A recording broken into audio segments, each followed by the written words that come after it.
이 네 가지 질문을 스스로에게 혹은 주변 사람들에게 물어보세요. 부자가 될지 아니면 평범하게 남을지 단 2초 만에 찾게 되실 겁니다.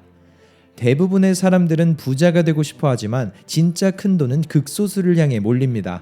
그리고 그 이유가 정말 간단하고 부자가 될 사람인지 아닌지는 단 2초도 안 돼서 결정된다고 말하는 한 남자가 있습니다. 그의 이름은 미디어 사업가 알리 압둘. 채널에서도 소개된 적 있는 그는 이렇게 말했죠. 부자가 되기 위해서는 단 한 가지만 필요합니다. 제가 만난 10억에서 100억 그리고 1000억, 더 나아가 조 단위 자산가들은 모두 하나같이 이 비밀을 가지고 있었습니다. 영상을 보는 여러분도 단 2초면 부자가 될지 아닐지 알 수 있고 하나만 고치면 부자로서의 여정을 시작할 수 있습니다. 이런 조언을 남긴 알리 압둘. 그런데 저는 그가 말한 이 관점이 꼭 부자가 아니라 원하는 모든 목표를 포함하며 이 조언이 분명하게 원하는 모든 걸 이루게 만드는 아주 중요한 열쇠라는 것을 깨달았습니다. 그리고 이번 영상에선 그런 그의 관점에 제 생각을 더해 여러분과 함께 나눠보겠습니다. 본론으로 들어가기 앞서 거두절미하고 그가 말한 단 한 가지 비밀을 먼저 말하자면 Having an unhealthy obsession of making money. 돈에 대한 병적인 집착을 가지는 것. 그는 말합니다. 제가 만난 모든 수백, 수천 아니 조 단위 자산가들은 항상 돈에 대한 엄청난 집착이 있었습니다. 물론 사업에 집착한 경우도 많지만 대부분의 사업은 매출과 연관이 있으니 돈에 대한 집착으로 연결되곤 하죠. 그리고 많은 사람들이 말하는 워라밸, 삶 속의 균형을 절대 가지고 시작하지 않았어요. 오히려 불균형적인 삶으로 원하는 걸 이룬 후 그때서야 사회를 돕거나 돈에 관련되지 않은 다양한 사업, 취미, 그리고 운동들에 시간을 냈죠. 그리고 그런 집착은 저의 경우에도 피할 수 없었습니다. 실제로 그는 의과대학을 다니는 의대생이었고 레지던스까지 수료하고 있는 상태에서 6년간 고민하던 유튜브를 시작했습니다. 그리고 자신이 가진 돈에 대한 집착을 위해 결국 의사가 되려던 꿈을 내려놓게 됐죠. 이처럼 부를 이루는 과정에서는 많은 사람들이 배우자나 자녀들에게 시간을 쏟지 못했거나 혹은 연애나 인간관계에 대한 부분에서든 항상 무언가를 포기해야만 했습니다. 그리고 그 이유는 바로 엄청난 집착 때문이었죠. 또한 집착에는 희생이 필요합니다. 알리는 이렇게 덧붙였죠. 두 마리의 토끼를 모두 잡을 수는 없습니다. 적어도 시작하는 순간에는 말이죠. 중요한 한 마리를 먼저 잡은 후 도망간 다른 한 마리는 나중에 잡아도 돼요. 하지만 희생 없이는 아무것도 이룰 수 없습니다. 분야를 막론하고 상위 1%의 경지에 오른 사람들은 그 분야에 대한 병적인 집착을 가지고 있습니다. 물론 가장 좋은 시나리오는 좋아하는 일을 하면서 다른 희생을 감수하는 거지만 대부분의 경우 처음부터 좋아할 수 있는 일은 없고 수많은 시간이 지나 성과가 나오기 시작할 때 그 일에 대한 흥미가 생기고 좋아지게 되는 거죠. 저도 시작은 너무나도 어려웠습니다. 무려 6년이 넘는 시간 고민만 하고 있었죠. 그리고 그 일을 사랑하기까지는 또 오랜 시간이 걸렸어요. 하지만 돈에 대한 집착이 저를 나아가게 했습니다. 이렇게 그가 말하는 돈에 대한 집착, 그는 이 부분을 알아채는 것이 단 몇 가지 질문을 통해서 2초도 안 되는 사이에 누구나 알 수 있을 거라고 말합니다. 그리고 그 첫 번째 질문은 바로 이거였죠. 매주 내가 부자가 되기 위해 쓰는 시간이 얼마인지. 물론 요즘 많은 사람들은 부자가 되려는 것, 부를 쫓는 것을 건강하지 않는 것으로 보기도 합니다. 그리고 이 부분이 꼭 돈에 대한 집착일 필요는 없죠. 예를 들어 운동선수를 꿈꾸는 어린 친구들이라면 과연 그 꿈나무들은 일주일에 얼마나 오랜 시간 그 꿈을 위해 연습을 할까요? 아마 내가 원하는 그 집착을 이루기 위해 깨어있는 모든 시간은 그 생각만 하고 있겠죠. 그리고 두 번째 질문은 너무나도 쉽게 확인이 가능합니다. 내가 어떤 컨텐츠를 가장 많이 소모하고 있는지. 여러분의 핸드폰 속 유튜브나 인스타그램 속 피드 혹은 알고리즘의 추천 컨텐츠들을 확인하는 거죠. 알리는 자신이 소모했던 컨텐츠의 90% 이상이 부에 관련된 것들로 모여 있었다고 말합니다. 유튜브, 오디오북, 팟캐스트 혹은 독서하는 책 등 이미 해야 할 일과 공부로 가득 차 있는 일상 속 비어있는 틈들은 모두 집착으로 차 있던 거죠. 알리는 말합니다.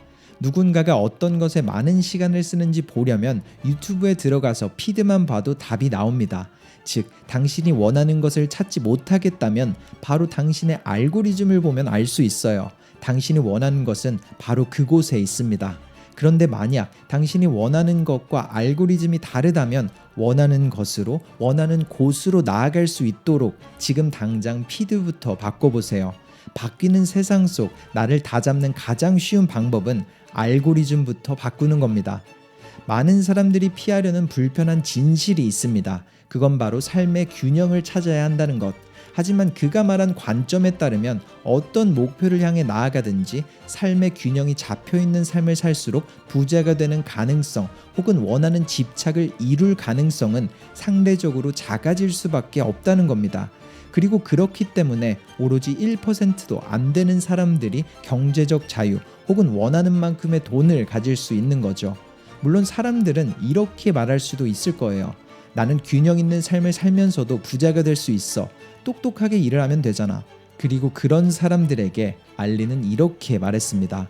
무언가를 시작하는 단계에서 어떤 방식이 똑똑하게 일하는 건지는 알 수 없습니다. 즉, 맨 처음부터 똑똑하게 일한다는 일은 불가능해요. 누구보다 열심히 균형 없이 일을 해나갈 때 그 결과로 똑똑하게 일하는 방법이 찾아지는 겁니다. 죽도록 노력하고 모든 것을 쏟아 부어봐야 그제서야 똑똑하게 일하는 방법을 찾을 수 있다. 실제로 이미 부자가 된 사람들의 경우를 보자면 그들은 열심히 일할 필요가 없습니다. 이미 충분하고도 남을 부를 이뤘기 때문이죠. 하지만 그럼에도 불구하고 그들은 열심히 똑똑하게 일해요. 수많은 직원들을 두고서 균형을 가지고 살아갑니다. 그럼 만약 시작하는 누군가가 단지 똑똑하게 일하고 싶다면 그 결과로 최고의 레벨에서 일하는 수많은 직원들을 고용한 상위 1%를 이길 수 있을까요? 아마 정말 어려울 겁니다. 그리고 그래서 필요한 게 바로 병적인 집착, 이 한 가지라고 알리는 말하는 겁니다. 그래서 마지막으로 그는 4가지 질문들을 스스로에게 물어보라고 말했죠. 첫 번째, 내가 돈을 벌기 위한 병적인 집착이 있는가? 두 번째, 가족이나 주변 친구들이 나에게 돈에 집착한다고 말하는가? 세 번째, 내가 소모하는 컨텐츠들이 돈에 관련된 것인가? 네 번째, 내가 일상 속 보내는 자유시간들에 돈에 대한 집착이 숨어 있는가?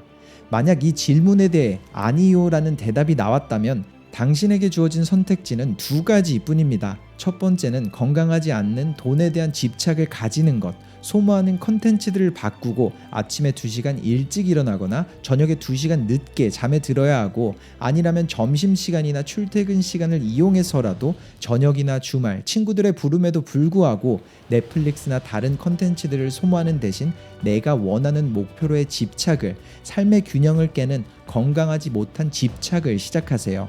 두 번째는 만약 이 모든 것들이 그래도 싫은 사람들에게 균형을 맞추며 사는 행복한 삶을 추천하고 싶습니다.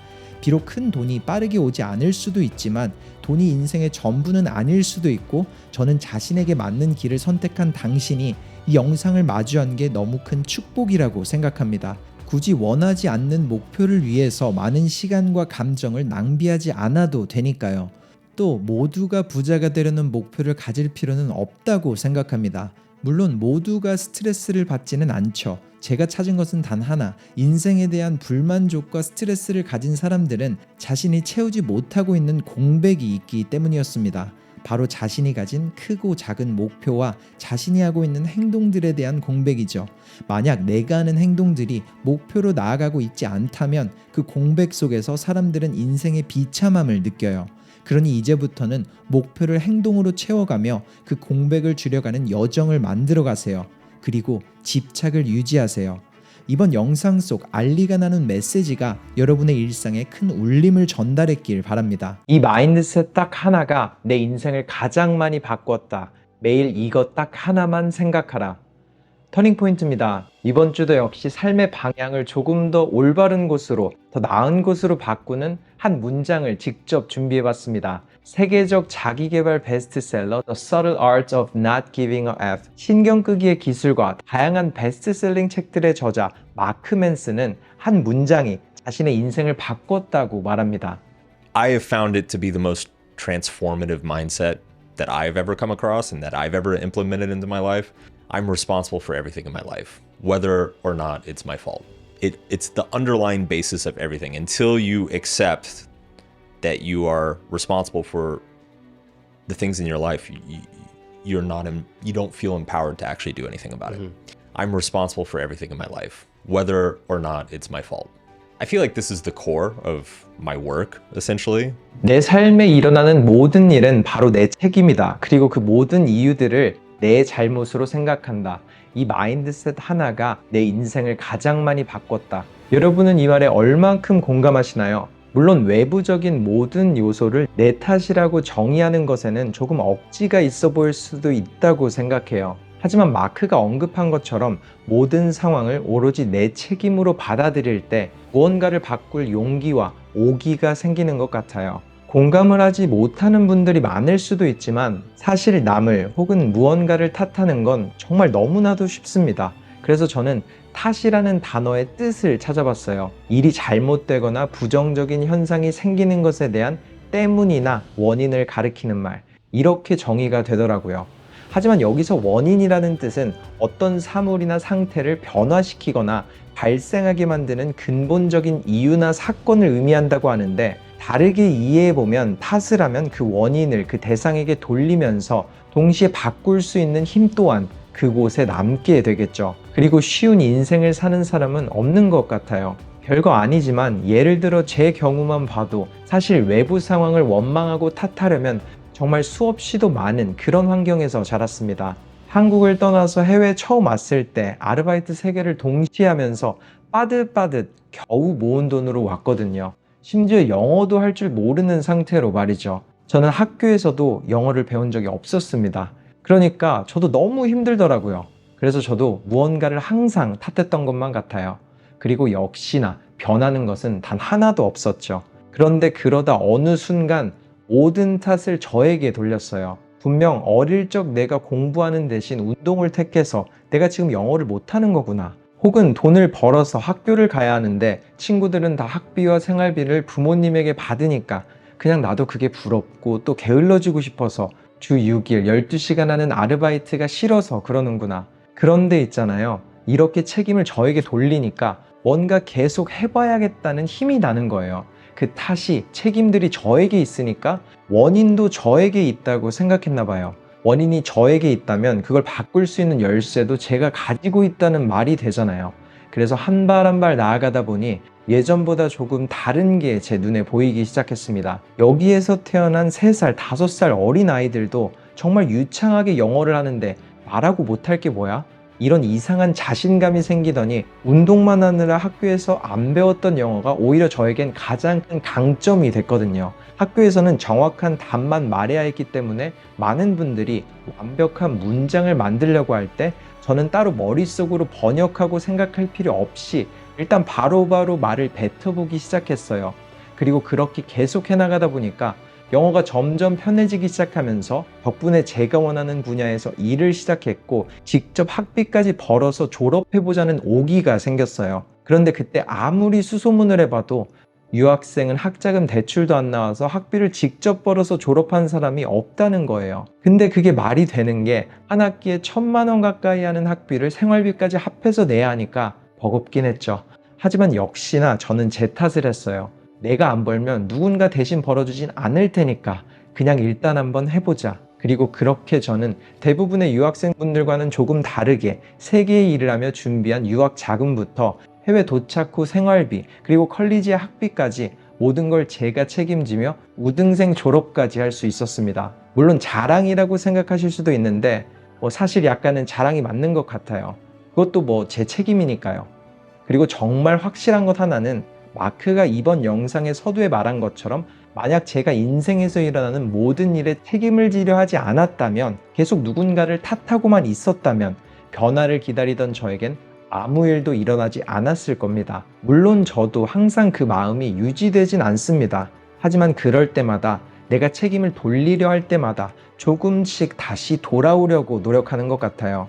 혹은 시간이 조금 지나고 나서 집에 돌아와 자기 전에 생각을 해보곤 합니다. 오늘 그때 그 상황에서 난 내 탓을 하지 않았구나, 이렇게 말이죠. 여러분은 어떠신가요? 잘 생각해보면 정말 스스로가 이룬 모든 성취는 누군가에 대한 원망을, 무언가에 대해 탓하기를 내려놓고 모든 책임을 나에게 돌릴 때 시작된 것 같습니다. 만약 그런 경험들이 생각나시면 꼭 댓글로 나눠주세요. 분명 여러분들 자신을 포함해 많은 분들께 인생을 바꿀 방향을 제시할 것 같습니다. 그리고 마지막으로 나누고 싶은 부분은 제가 얼마 전에 읽은 한 문장입니다.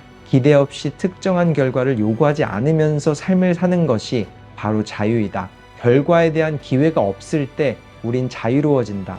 이번 영상 속 메시지들을 통해 일상 속, 인생 속 일어나는 모든 일에 책임을 지되 해나가는 행동들과 도전들 자체를 즐기고 그 결과에서는 기대감을 내려놓아 자유로운 변화를 만들어 가셨으면 좋겠습니다. 감사합니다. 터닝포인트였습니다.